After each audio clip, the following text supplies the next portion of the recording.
Wheel bearing hub assembly replacement on a 2004 Chevrolet Trailblazer. This is a two-wheel drive. 19 millimeter lug nuts, remove those.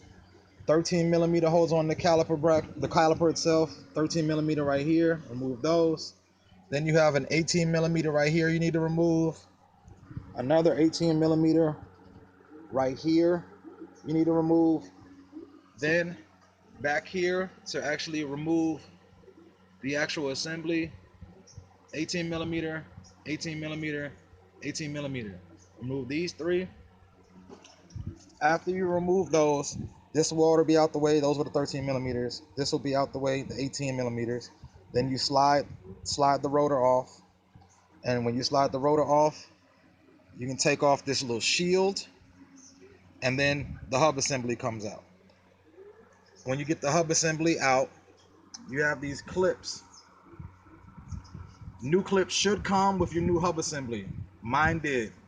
So you remove this clip, pop this clip out, pop this clip out, pop this clip out. Get on back there and follow the wire. Pop this clip out. See that clip? And then you unplug right here. Plug it in two bags. It's got a little connector. This right here, you slide this gray piece this way. Press on that tab right there. While you're pressing on that tab, you pull this out. Installation is just the reverse. Hope I help you guys.